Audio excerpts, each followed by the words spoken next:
तीनों ही एक्सपेरिमेंट्स में लास्ट में ये प्रूफ हुआ कि हर एक बॉडी की जो फाइनल स्टेट है, लास्ट स्टेट है, वो रेस्ट है।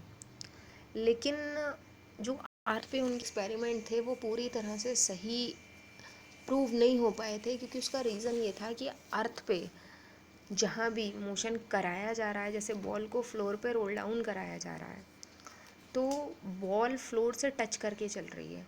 तो बॉल को रेस्ट में लाने वाला एक फोर्स है। अगर वो फोर्स प्रेजेंट नहीं होता तो ये भी पॉसिबल था कि बॉल जो है वो मोशन करती ही रहती, क्योंकि कोई और अपोजिंग फोर्स की प्रेजेंस ही नहीं थी। क्योंकि किसी भी चीज़ को अभी आपने पढ़ा, उसकी पोजीशन को बदलने वाला जो इफ़ेक्ट है वो क्या है, फोर्स है। और अगर आप किसी रीज़न से फोर्स को पूरी तरह से हटा दें तो बॉल जिस भी पोजीशन में है उसी पोजीशन में रहेगी। यानी कि अगर रेस्ट पे थी तो रेस्ट पे रहेगी, और अगर मोशन में थी, जैसे बॉल को रोल डाउन करा के छोड़ दिया, तो वो मोशन मेंटेन्ड ही रहता उसका परमानेंट, अगर कोई फोर्स उसको ना रोक रहा होता। तो कौन सा फोर्स होता है यहाँ पर जो बॉल और फ्लोर के बीच में काम करता है? सो यू नो कि एक फोर्स जो बॉडीज़ को टच कराने पे इफ़ेक्ट में आता है, वो फोर्स है फोर्स ऑफ फ्रिक्शन। ओके, तो बॉल फ्लोर से टच करके चल रही है, इसलिए जैसे ही टच करती है वैसे ही फोर्स ऑफ फ्रिक्शन जनरेट हो जाता है, और वो क्या करता है, मोशन का अपोज करता है, और इसीलिए बॉल कुछ टाइम के बाद में रुक जाती है। अगर ये फ्रिक्शन नहीं होता तो बॉल नहीं रुकती, और बॉल की फाइनल स्टेट मोशन भी हो सकती थी। जैसे इसका प्रूफ कहाँ पर है, अर्थ पे हम इसको प्रूफ नहीं कर सकते, क्योंकि अर्थ पे हर एक जगह फ्रिक्शन की प्रेजेंस है। इसको प्रूफ कहाँ कर सकते हैं, जहाँ पे दो बॉडीज़ टच ना करें, एक दूसरे से बिना टच करे थोड़े से गैप से अगर मोशन कर रही हैं, तो इसका मतलब फ्रिक्शन जो है वो वहाँ पे ख़त्म हो जाता है। तो जैसे आपने देखा है यूनिवर्स में जो प्लैनेट्स एक दूसरे के चारों तरफ मूव कर रहे हैं, like moon is revolving around earth, या earth is revolving around sun, जितने भी सैटेलाइट्स हैं वो दूसरे प्लैनेट्स के अराउंड रिवॉल्व कर रहे हैं, तो वहाँ पर वो क्या करते हैं, टच नहीं करते हैं। जैसे ये जो है ऑर्बिट है, और ये अर्थ है जो सन के अराउंड रेवोल्यूशन कर रही है, तो अर्थ सन से टच करके रेवोल्यूशन नहीं करती, बीच में इतना गैप है। तो अर्थ का मोशन या प्लैनेट्स का मोशन आपने देखा मेंटेन्ड है, कितने सालों से चलता आ रहा है और कितने सालों तक चलता रहेगा, इसको इसके बारे में कोई भी प्लान नहीं है।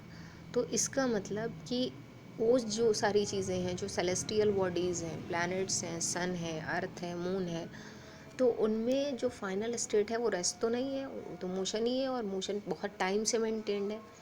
तो इसका मतलब गैलीलियो का जो कॉन्सेप्ट था कि हर एक बॉडी की जो फाइनल स्टेट होती है वो रेस्ट है, दैट वाज रॉन्ग। तो रेस्ट की प्रेजेंस क्यों दिखाई दी, क्योंकि उन्होंने जितने भी एक्सपेरिमेंट्स किए थे वो अर्थ पे किए थे, और अर्थ पे हर एक जगह फ्रिक्शन की प्रेजेंस है। तो ये जितना मैंने आपको एक्सप्लेन किया है ये सब आपको लिखना नहीं है, because directly in the syllabus no questions are of this type. लेकिन अगर बाई चांस आपसे कहीं भी कुछ भी पूछा जाता है तो these all the things should be in your mind. आपको पता होना चाहिए कि ऐसा क्यों हो रहा है, ठीक है। तो चलिए इतना याद रखिएगा। उसके बाद नेक्स्ट थिंग पे आते हैं, एक और वर्ड यहाँ यूज़ होगा, दैट इज़ इनर्शिया। तो एक तो गैलीलियो ने एक्सपेरिमेंट किए और ये बताया था कि फाइनल स्टेट रेस्ट होती है। दूसरा कॉन्सेप्ट गैलीलियो ने बताया था इनर्शिया का। इनर्शिया एक्चुअली क्या होता है, इनर्शिया एक वर्ड है, उसका मीनिंग, ग्रामेटिकल मीनिंग इनर्शिया का होता है किसी भी चीज़ की इनेबिलिटी, किसी काम को करने की। इनेबिलिटी का मतलब कि वो बॉडी जो है, body can not do this task, body ये काम नहीं कर सकती, उसकी जो इनेबिलिटी है उसका काम को ना कर पाना, that is known as inertia. Okay, तो जैसे क्या होगा कि एक बॉक्स यहाँ फ्लोर पे रखा है, तो बॉक्स की ये इनेबिलिटी है कि बॉक्स अपने आप से अपनी पोजीशन नहीं बदल सकता, दिस इज़ क्लियर। रेस्ट पे है तो रेस्ट में ही रहेगा, मोशन में लाने के लिए फोर्स लगाना पड़ेगा। और कोई भी चीज़ अगर मोशन में है पहले से, ये भी सच है कि मोशन में थी तो मोशन में ही रहती, लेकिन अर्थ पे फ्रिक्शन की प्रेजेंस है, एक ड्रॉबैक है, एक कमी है, इसलिए चीज़ें आ जाती हैं मोशन से रेस्ट में। अदरवाइज़ वो कभी मोशन से रेस्ट में भी नहीं आती हैं अगर फोर्स ना लगाएं तब। तो बॉडी की इनेबिलिटी कि बॉडी अपनी पोजीशन को खुद से नहीं बदल सकती, ना वो रेस्ट से मोशन में आ सकती है, ना वो मोशन से खुद रेस्ट में आ सकती है। लेकिन अगर इनकी पोजीशन को चेंज कराना होगा तो क्या करना पड़ेगा, फोर्स लगाना पड़ेगा ऑब्वियसली।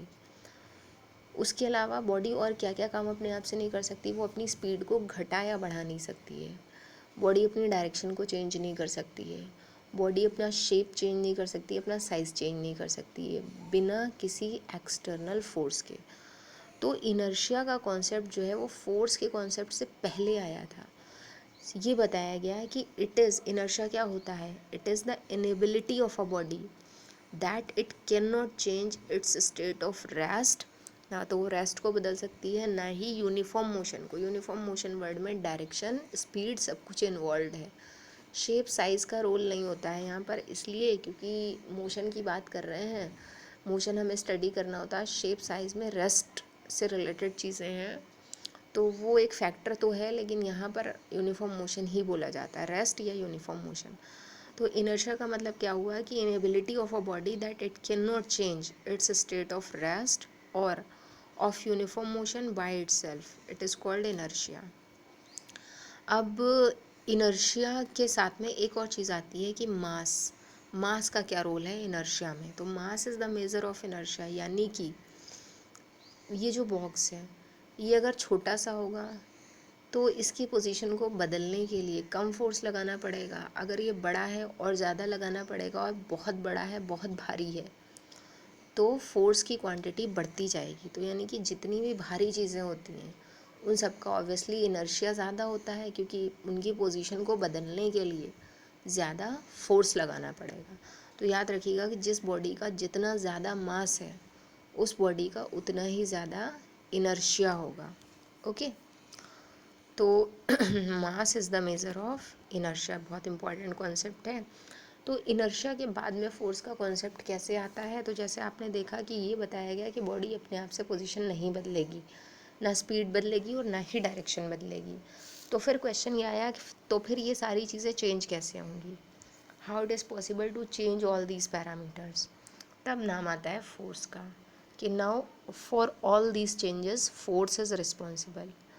तो इनर्शिया पे जितना वर्क किया वो गैलीलियो ने किया था, और गैलीलियो के जो कॉन्सेप्ट इनर्शिया था उसको और ज़्यादा एक्सप्लेन करने के लिए न्यूटन ने अपना कॉन्सेप्ट दिया फोर्स का। तो न्यूटन गैलीलियो का जो लॉ ऑफ इनर्शिया था गैलीलियो ने एक लॉ बनाया था, लॉ ऑफ इनर्शिया। तो जो यहाँ इनर्शिया की डेफिनेशन लिखी है वही लॉ ऑफ इनर्शिया भी कहलाता है। अगर आप ऐसे करके बता देंगे कि it states that the inability of a body that it cannot change its state of rest or of uniform motion by itself is called law of inertia। और उसको आगे एलेबोरेट किया न्यूटन ने, उन्होंने फोर्स वर्ड इंट्रोड्यूस कर दिया और थोड़ा सा चेंज कर दिया इस लॉ को, तो वो कहलाते हैं Newton's laws of motion.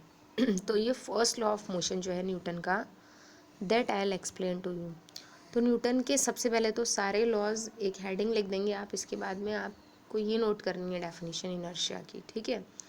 Inertia की डेफिनेशन आप नोट कर लेंगे, लेकिन ये गैलीलियोज एक्सपेरिमेंट जो है ये कुछ नहीं लिखना है आपको। तो उसमें आप इतना लिखेंगे कि sir Isaac Newton, full name of the scientist, in 1686 gave concept of laws of motion and there are 3 laws of motion put forward by Newton। तो अब आपका फर्स्ट लॉ ऑफ मोशन से जो स्टार्ट होगा work, that will be afterwards. Okay, next turn से start करते हैं इसको। Thank you.